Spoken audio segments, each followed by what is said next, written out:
react based on his definition. I will be sitting beside him in the prison. Oh, what is your reaction?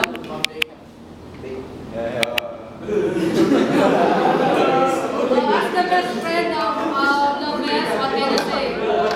Any reactions? Did they give a baton?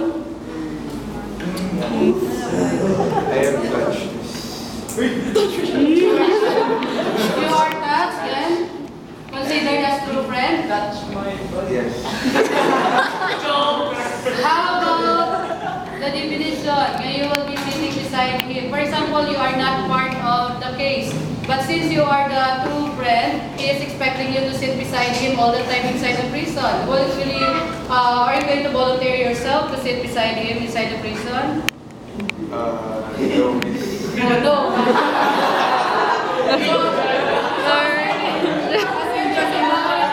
Find your true friend other than Happy, kaya he is not willing to sit beside you.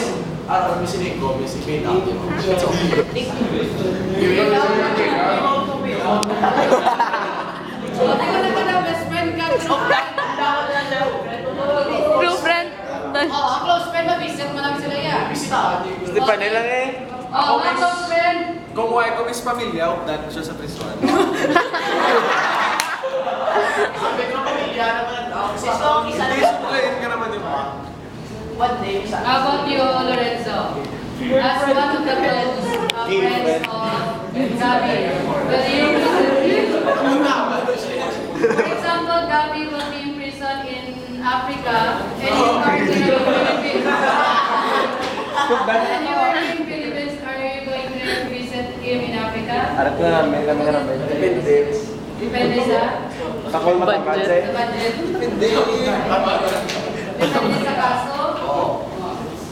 How about you, Sean? For what day, miss? Hindi ka naman balik one day lang. So that will be after your first visit, you're going to tell the Gabby do not expect anymore. Gusto pa nila eh. Si Panemes. How about as a loyal girlfriend?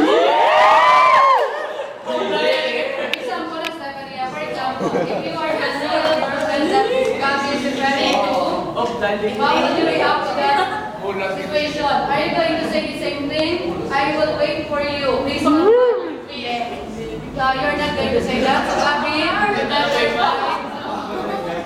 a loyal girlfriend because Stephanie will not be loyal to you. I did not say it, Miss Michelle. For example lang. Oh, So, she's not willing to wait for you outside.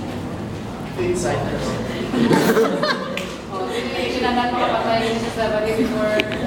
But for sure, inside you will not be in the same, yes, you will not be in the same cell. Pinay mo niya ba sa Lucky? Do not be.